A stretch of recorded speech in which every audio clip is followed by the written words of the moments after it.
Preseason basketball is just hours away, so we preview Miami's matchup versus the Charlotte Hornets and what to expect from that game. But we also look into some possible lineups that we'd like to see throughout the season. Eric Spoelstra says this team is deeper than last season's, so we put that versatility to the test on today's episode of Locked On Heat. You are Locked On Heat, your daily Miami Heat podcast. Part of the Locked On Podcast Network, your team every day.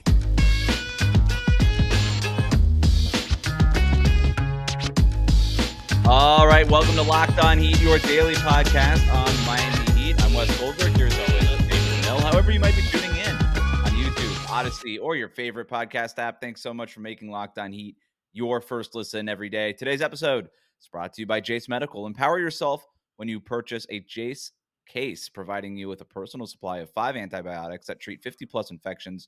Get yours today at jacemedical.com. That's Jase medical.com.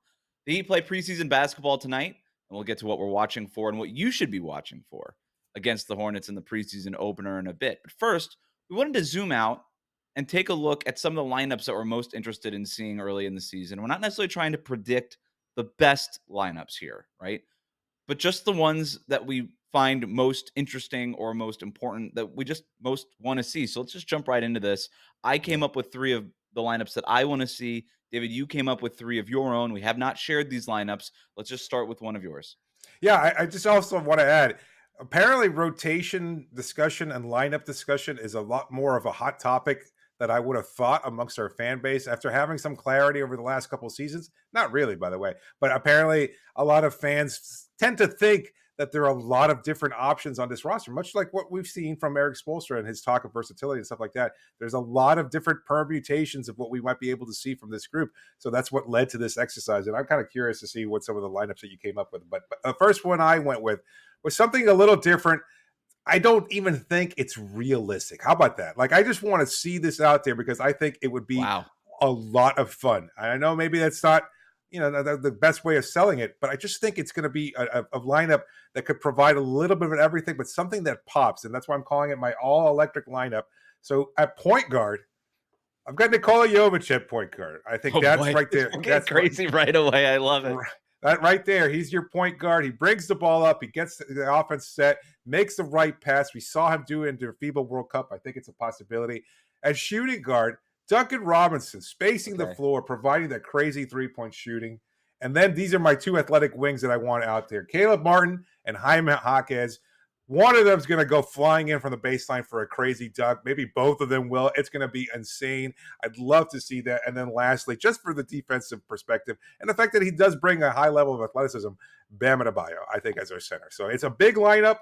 It's a good lineup. It's a balanced lineup, I think, and much more balanced than you might think, but also, as I said, not one that Eric Spoelstra might be likely to tinker with. I love, it's just crazy enough to work. That's what I would call it. Like the just crazy enough to work lineup. Like you're out of your mind, but maybe lineup. There's something in there. Yeah. It's like, hey, Jimmy Butler and Kyle Lowry are taking the night off, so let's just do this in December kind of deal. But I have a very close lineup to this, and I think I was trying to accomplish the same thing without like the level of maybe I have to go to an institution part of it. But I'm calling it the speed lineup, so not quite the electric lineup, but I'm calling it the speed lineup. Kyle Lowry, Duncan Robinson, Jaime Jaquez, Nikola Jovic, and Bam Adebayo. And by the way, I fiddled around with the 3 wings. I fiddled around with Caleb, Jaime, and Jovic, just the way that you kind of wanted to keep those 3 wings in there too, because all those guys are going to run the floor. They're going to get out in transition. They're going to sprint. They're going to shoot threes with quick triggers, and I like all of that.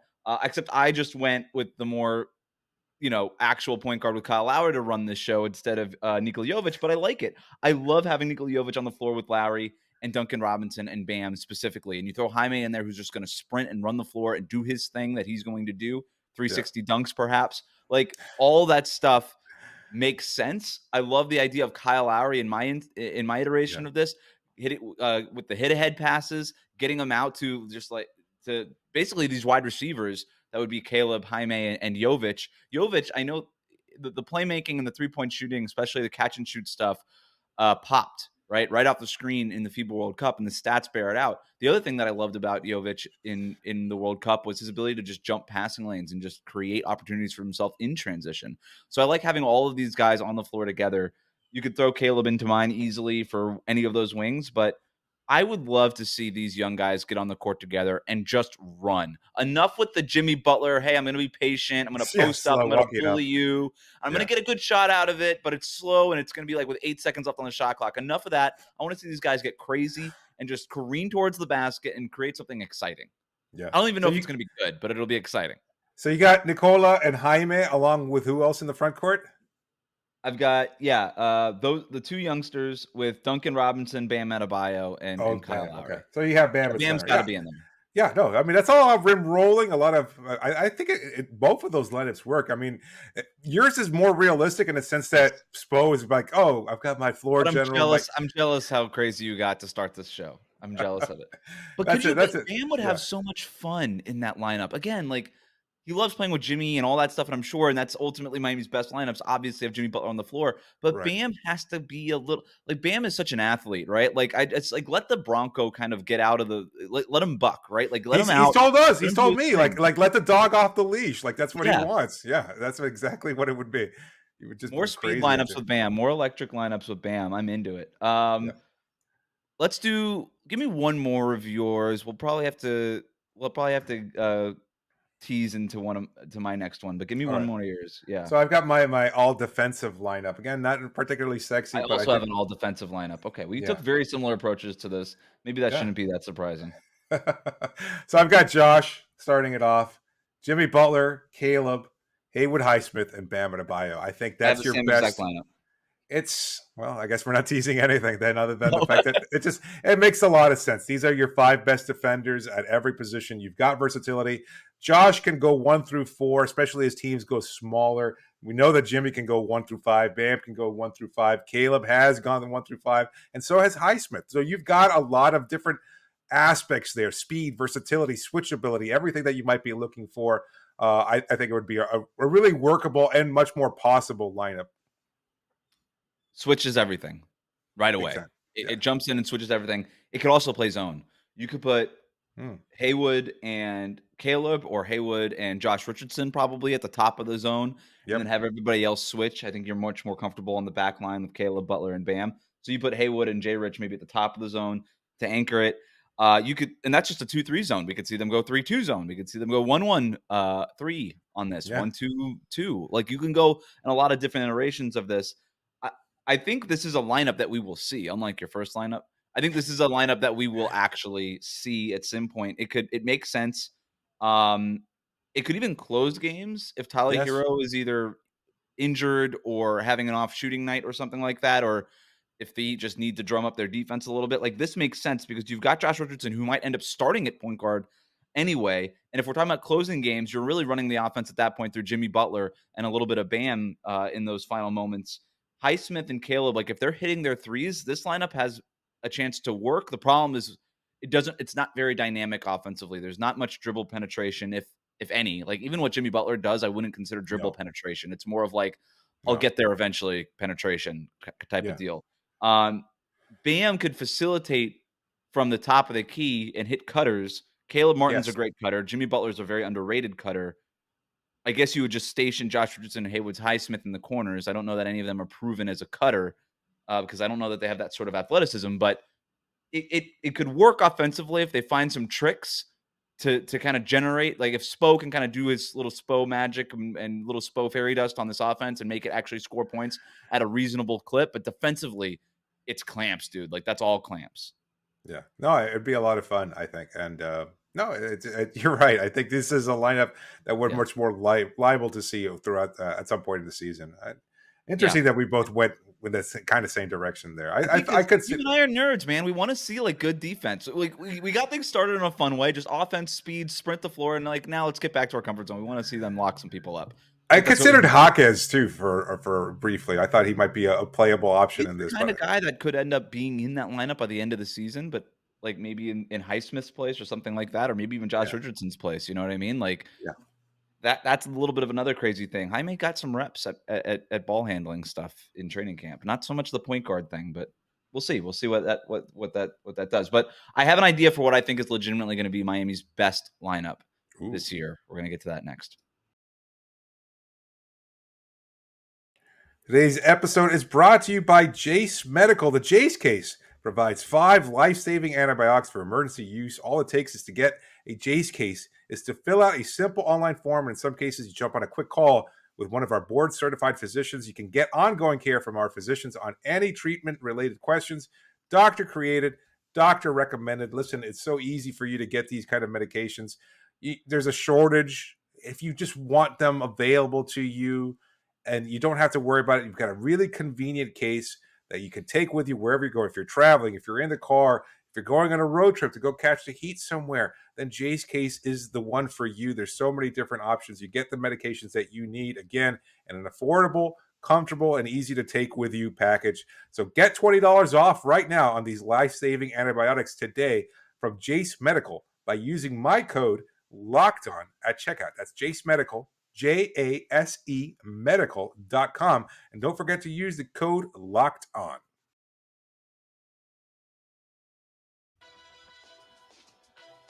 Thanks for making Locked On Heat your first listen every day. Every dayers, tune in after Tuesday's preseason opener against the Hornets for our analysis on what we learned about the Heat, reaction to what it is that they decide on their starting lineup, and other takeaways from the game.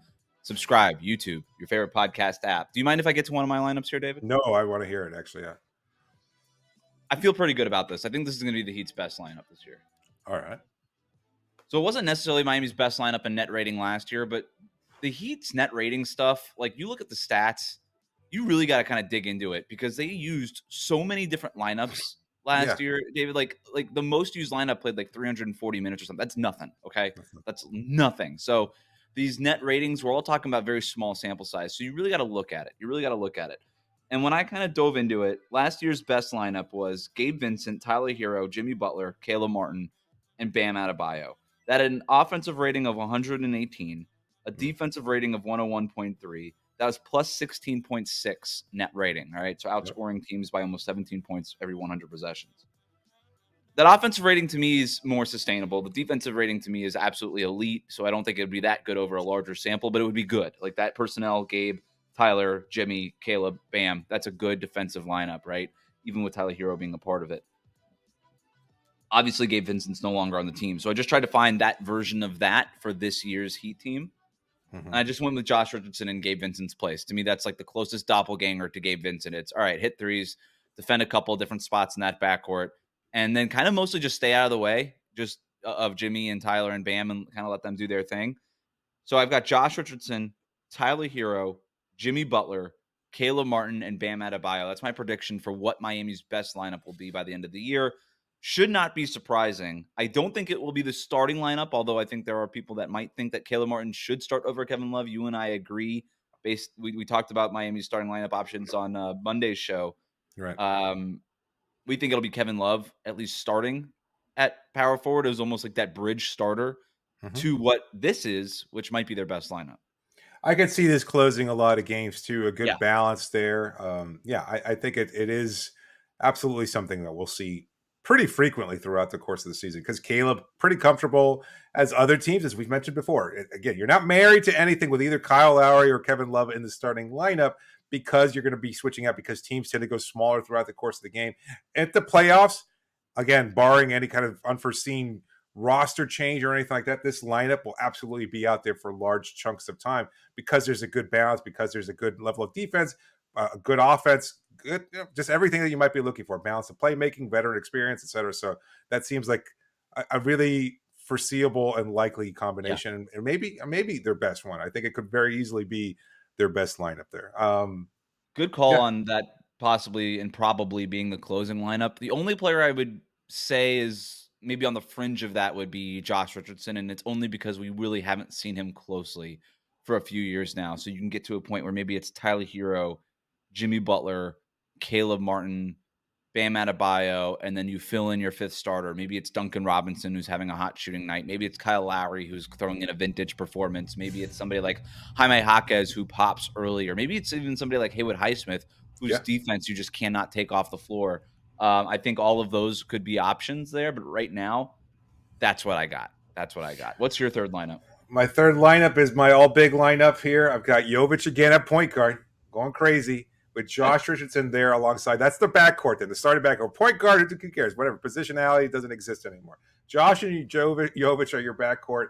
Jimmy and Bam are playing alongside Orlando Robinson in your front court. So I think you've got your balance of three-point shooting, you've got your rebounding, you've got your ball handling, your playmaking, you've got your three-point shot. Again, I think this is a possible lineup. It seems a little unlikely given the Jovic factor here. I don't think he's going to get that kind of consideration, although I do see him eventually being able to fill that role. But just having, I guess more realistically would be Josh and Jimmy as your backcourt alongside Nikola, Bam, and Orlando Robinson in the front court. So that's a good, strange mix of players there. If you wanted to apply to Nick Nurse's coaching staff, you could have just told me. Like, you didn't have to use this podcast as your application. You didn't. I don't understand why you're using this episode as your cover letter. That's crazy. That's absolutely crazy. It's crazier than the first one you said. It's so. First of all, I love that you put Orlando Robinson ahead of Thomas Bryant, only because that means you assume that 3-point shooting we saw in Vegas is going to translate to the NBA, and I think it could if his release can kind of quicken up a little bit more. I think that that could be a thing there, and everybody's going to go under on everything that every screen Orlando Robinson sets. So he'll have time if he's actually popping in those things. But it's like, who's running pick and roll with him? Is it going to be Jimmy? I guess. Yeah. It's running pick and roll with Orlando Robinson. Are you throwing this like Cat Gobert weird hybrid pick and roll off on the right wing that the Timberwolves are experimenting with in preseason? Like, Chris Finch is an offensive genius. Why can't I follow in his footsteps? Okay, great. You're applying to Chris Finch's staff too. Very good. I like it. I'm glad you went with a double big lineup because I think one of us needed to at least mention it. Yeah. I do think we're going to see that. I think we're going to see it at some point. Just because we didn't see it last year doesn't mean Spo wanted to get to Omer Yurtseven and Bam at some point. He wanted to at least look at it. Maybe it was only going to be the preseason or early in the regular season, but he wanted to get a look at it. And this team isn't as small as the team that entered last year, obviously with Kevin Love being here to start the year. But I think he's still going to want to get to it. Orlando Robinson mentioned to us on Media Day that he would love to play alongside Bam Adebayo. That's actually a goal of his this season, is to get to a lineup like that. In the scrimmages during training camp, they have experimented with double big lineups, right? With Thomas Bryant and Orlando Robinson playing together mostly. But it wouldn't shock me if they tried to get into some stuff with Bam as sort of your power forward and either Orlando Robinson or Thomas Bryant spacing the floor from the 5 spot. They have rules in place. They have rebounding rules. They have floor spacing rules in place to make sure that they can maximize the spacing when those two are on the court, if they have two centers on the court together. Yeah. But like I said, I think we could see it in this preseason. I don't know that it's tonight against Charlotte, but I think that I think we'll see it at some point. Well, Charlotte's pretty small. I mean, we'll talk about how the two teams match up in the next segment. But I mean, I think if you're going to go and try and force an advantage there, it might be against a smaller Charlotte team. Or a team that you're just not even that scared of in the first place. That might be a mistake. That might be a mistake. Are you high on the Hornets? No, not necessarily. But I think they're going to pop early and then fade late. Classic Hornets. All right, well, let's talk more about that matchup, what we're watching for in the preseason opener. That's coming up next year on Locked On Heat.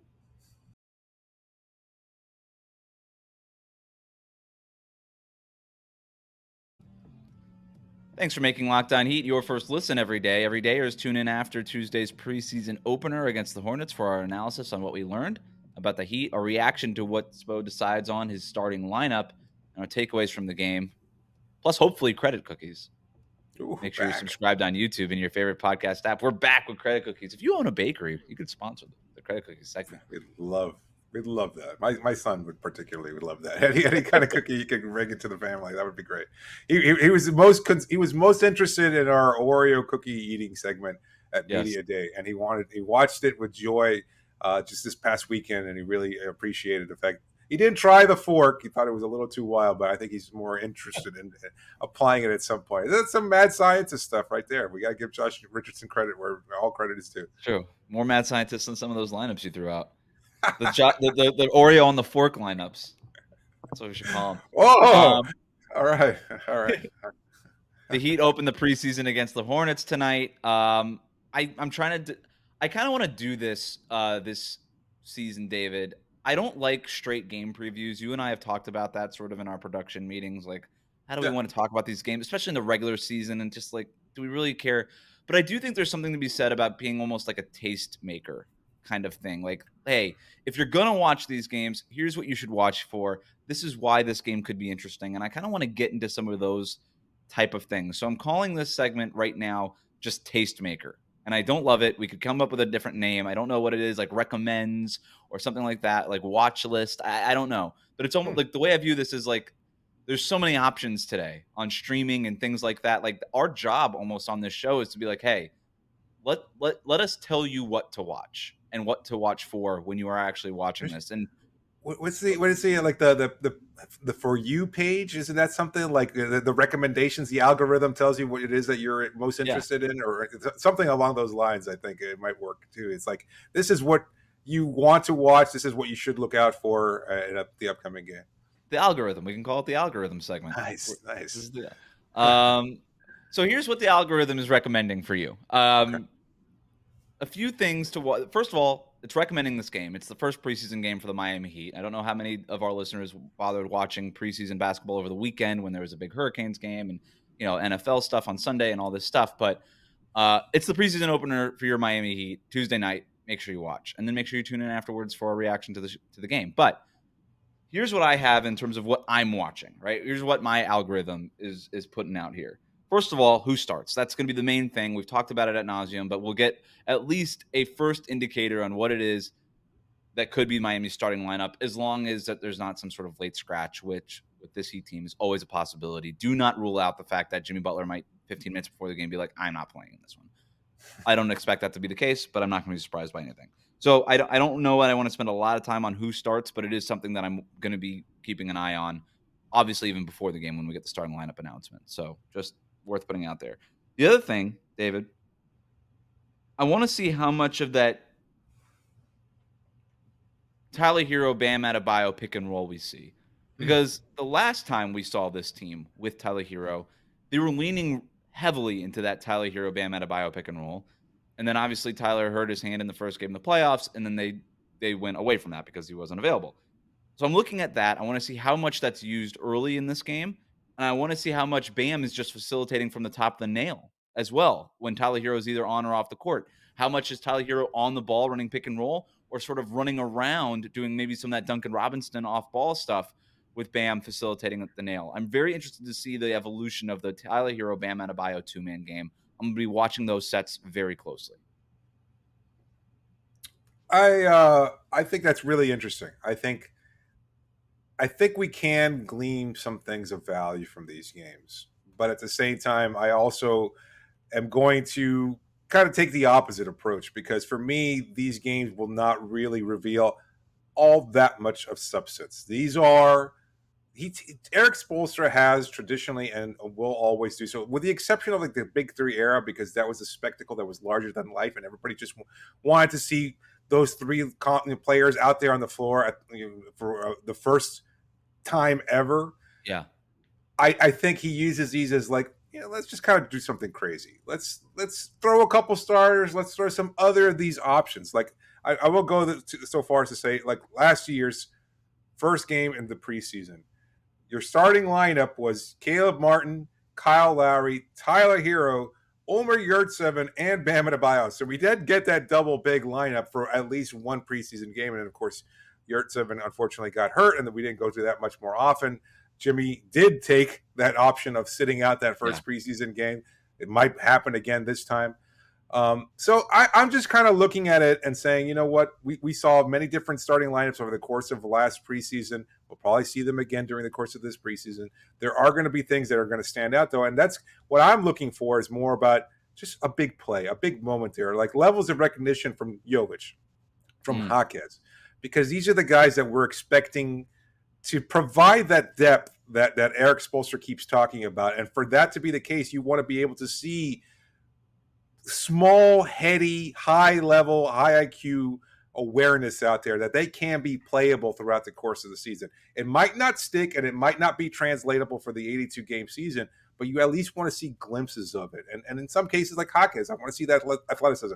I want to see RJ Hampton do something crazy out there, because I think he'll get that opportunity. And if they go double big, or if they go mix and match in terms of whatever this roster versatility allows him to do. So those are kind of fun things to talk about, but it's hard to really look at Tuesday's game and say, oh, this is what we're going to see in March. This is what we're going to see in February. I totally agree with you. But you do have to start setting the foundation for what it is that we are going to see in March and April now. And part of one of the reasons, like you mentioned the double big lineup to open the preseason last year. That was specific. That wasn't just Spo being like, screw it. It's preseason. Let's just have some fun. Like that, like Eric Spoelstra doesn't have fun. That's not like what he does. Not with coaching. You know what I mean? Like, right. No doubt. I think what you're always trying, specifically with the lineups, if we're going to stay on brand on the theme of today's episode, David, it's like, you put 5-man units on the court together because you want to see how they play with each other, right? Even if it's for only a few minutes, you want to see if there's some chemistry, if anything sort of becomes greater than the sum of its parts. And I think part of playing Omer and Bam to open last year was, hey, let's just get to this right away and see if it works against our opponent's best players, right? At least in a preseason setting, right? With that being sort of the caveat that you have to include. I'm very interested to see the lineups, like the starting lineup and whatever it is that Spo gets to. There's going to be a reason why he wants to see those 5 guys together and how it is that they interact with each other. Great call out by you. Jovic, Jaquez, this is your first NBA action. Let's see what it's about. Can you keep up with the speed? Can you keep up with this? Because this is preseason for a reason. This is going to prepare you for what it's going to be like in the regular season. I think that's a great shout out. But in terms of, I do hope that we see a little bit of hints as to what it is that they want to do with Tyler Herro, what it is that they want to do with Jovic and Jaquez. They're not going to be playing them wildly out of their position, wildly out of their roles in preseason because they've been drilling what it is that they're doing here. And they're using this to install sets. I think we'll see some maybe like drawn up plays, some sideline out of bounds things that could at least give us a glimpse as to what it is that they're trying to accomplish.